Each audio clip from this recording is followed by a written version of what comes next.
ซิวตากโอ้ยเอ้ย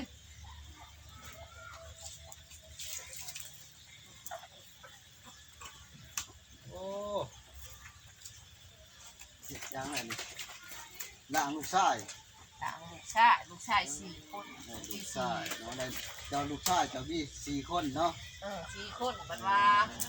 กูมีไผมาล้างรถ3 คนลูกชาย วัน ลูก นี้ ชาย 3 คน4 คนยังน้อย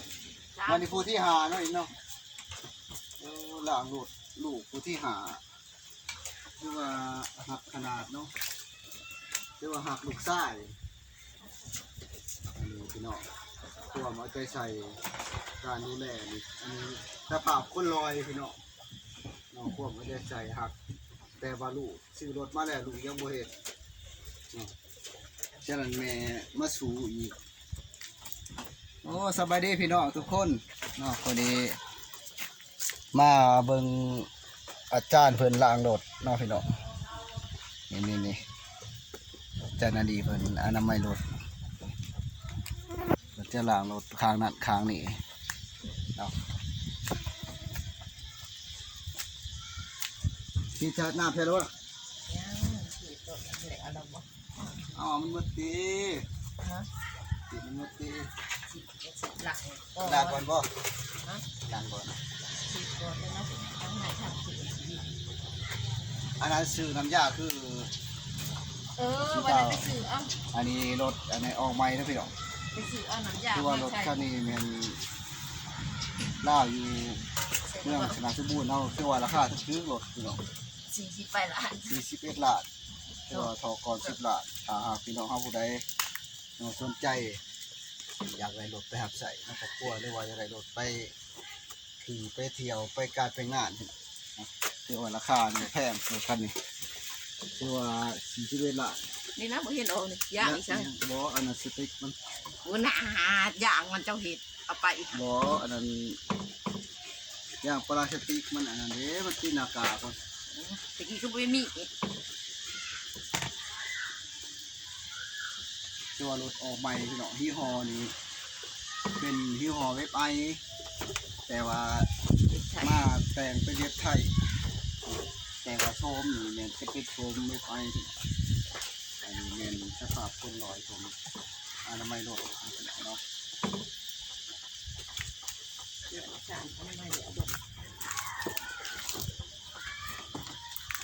อันนี้คนลอยพี่น้องคนลอยอนามัยรถถือว่าการดูแลรถมาเปิดน้ำมา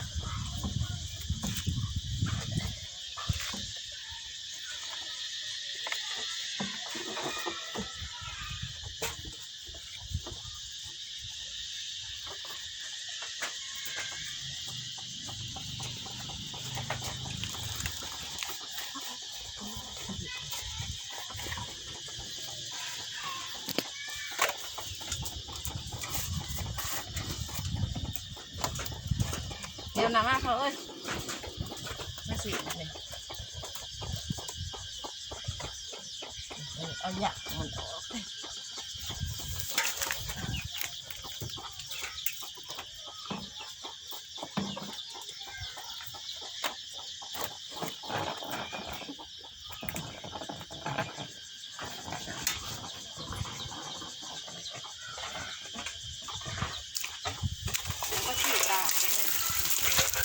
จะใส่ได้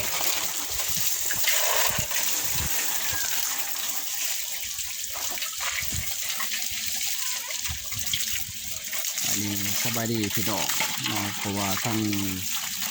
ทุกคนเนาะอยู่ทั้งต่างแดนแค่ยูทูบตัวที่เป็นทั้งพี่น้องทั้งภายในและต่างประเทศเพราะว่าตอนนี้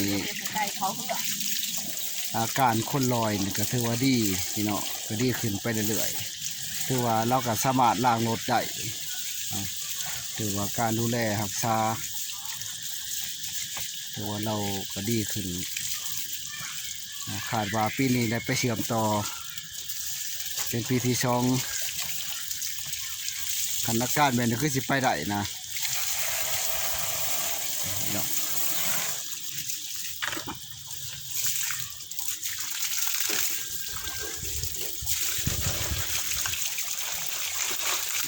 ล้างรถยิ้มมันเนี่ยที่ยิ้มจะเกาะกันที่อ่ะ โบไม่ใส่ก่อน คือว่าอาการเราดีขึ้นพี่น้องเนาะคือว่าเราก็ได้ดูแลแล้วก็ล้างรถรักษาความสะอาดคือว่ามื้อนี้เราเป็นภาระล้างเฮือนทูเฮือนอนามัยทั้งเทิงทั้งลุมแล้วเรามาล้างรถลูกชาย4 คนยังบ่ล้างยังมาหม่อมภาระให้แม่ละคือเก่าเวลาลูกชายยังน้อย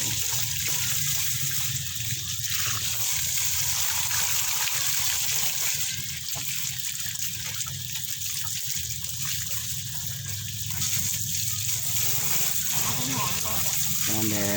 ตอนนี้บาวบกคำก็ดีใจนะเห็นสภาพครอบครัวเนาะถือว่าอาการคนลอยจะดีขึ้นเนาะแล้วก็รักษาสุขภาพได้เนาะเพราะว่าตอนนี้ก็สักเสือป่ายังละก่อนเห็ดกินเห็ดอยากล้างรถได้เนาะคือว่าดีขึ้นฉะนั้นเขาพาถึงพี่น้องเนาะทางภายในต่างประเทศแล้วก็พี่น้องเฮาในสปปลาวแล้วก็พนักงานคู่ด้วยกันแล้วก็หมู่เพื่อนที่ฮู้จักเนาะเขาก็ขอขอบใจทั้งผู้ที่มาอุดหนุนช่วยเป็นน้ำจิตน้ำใจเป็นแห้งจุงใจแล้วก็ให้ความอบอุ่นที่ดูแลแล้วก็ให้กำลังใจตอนนี้แล้วก็สมัครแล้วก็ตอนนี้ก็มีปลาพี่น้องปลาซิวกันมาพี่น้องมีปลาซิวเนาะมีปลาคอสดปลาคอยังเป็นพี่น้องปลาคอยังเป็นปลาคอติดเนี่ย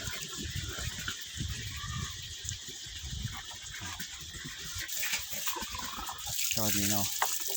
อันนี้ที่มะม่วงพี่น้องกำลังหมากฉะนั้นแล้วขอบใจทางพี่น้องแพนเนาะอยู่ทางภายในและทางประเทศเนี่ยบาบ่คำกาขอให้ทุกคนเนาะกดไลค์กดแชร์กดติดตามของ YouTube บาบ่คำมันของ YouTube บาบ่คำนี่แม่นพี่น้องเขาสนใจแม่นจะพิมพ์เขาภาษาอังกฤษบัวคำเนาะแม่นจะออกมาว่าอยู่ในทาง YouTube เด้อพี่น้องเด้อผู้ใดสนใจอัปเดตคนเป็นร้อยแล้วก็อัปเดตอาการคนลอยมันจะขึ้นมาแล้วก็ทาง FC พี่น้องเนาะอันนี้แม่นบ่าวเฮียเนาะเป็นคนสร้างคลิปให้บ่าวบ่ครับเนาะบ่าวเขาเอิ้นว่านครเพ่งเขาเอิ้นไว้ยังว่าผ่านเฮียงเนาะแม่นผ่านเฮียงเป็นคนโด่งดังแม่นที่จะคล้องคลิปเพื่อว่าเพิ่นนะครับเงินเดือนหนึ่ง3,000 เหรียญเนาะจะคล้องคลิปคนดังแม่นผ่านเฮียงแล้วก็มีผ่านจิตผ่านทองเนาะแล้วก็ประวัติดองแน่เนาะผ่านใหญ่ถือว่าเป็นเอกสิทธิ์ของอันนั้นบ่าวเฮียงเพิ่นสร้างให้ฉะนั้นบ่าวเพิ่นก็เลยมาสร้างให้บ่าวบ่คำเนาะบ่าวบ่คำก็เลยมาแม่นประวัติดองเนาะเจ้าของคลิปแม่นพุ่นนะฉะนั้นเขาฝากถึงฟังพี่น้องพังไทยแน่แล้วก็พี่น้องเฮาทั้งสปปลาวเนาะแล้วก็ผู้ใดช่วยกดไลค์กดแชร์กดติดตามถูกบ่าวบ่คำนี่สร้างมากก็เลยถือแบนพี่น้องทีนึงแล้วก็เลย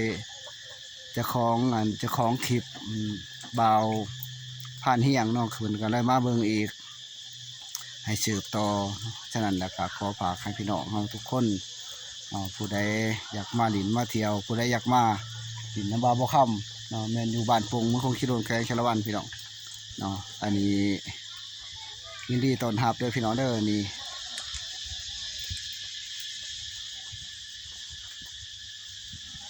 กำลังเลี้ยงเป็ดพี่น้องเลี้ยงเป็ดเพื่อรักษาสุขภาพพี่น้องเราหักษาความ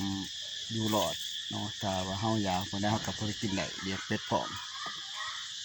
โทรศัพท์ประสาทบ่ดีตึกอักชินก็สิคุยแล้วเนาะคนลอยเพิ่นนี่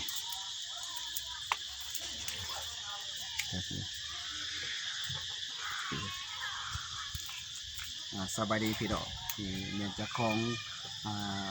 YouTube บ่าวบ่คำเนาะแต่ก่อนนั้นบ่าวเฮียงเป็นคนสร้างคลิปให้บ่าวบ่คำเนาะก็เลยก็ขอบใจนำบ่าวเฮียงที่มาลงช่องให้บ่คำเนาะทีมงานของบ่าวเฮียงมีผ่านเฮียงผ่านจิตผ่านท่องแล้วก็ประวัติน้อง ฟันใหญ่ แล้วก็มีผ่านใหญ่แล้วก็มีหลายๆเนาะผู้ที่ติดตามชมแล้วก็มีนางเลี้ยงแน่เนาะผู้ติดตามสำหรับบ่าวเฮียงเพิ่นเป็นคนสร้างให้นะครับบ่ครับก็เลยดีใจนำน้องชายเฮียงเพิ่นสร้างช่องให้บ่าวบ่คำฉะนั้นผู้ใดอยากสร้างช่องเด้อพี่น้องสร้างช่องเพื่อหารายได้รายได้อยากให้ทั้งพี่น้องเฮาทั้งภายในต่างประเทศอยากให้รู้จักว่าทุกคนเนาะอาจารย์ขอขอบใจเด้อพี่น้องนี่พี่น้องนี่อันนี้ ป่าไปตั้งใส่หมอเด้อตั้งใส่กระทั่งมันติดออกเอามาได้กินยาเด้อดักไฟเด้อโอ้บอกว่าอาร์ตเป็นลูกไก่เด้อเขาต้นเขาบ้าน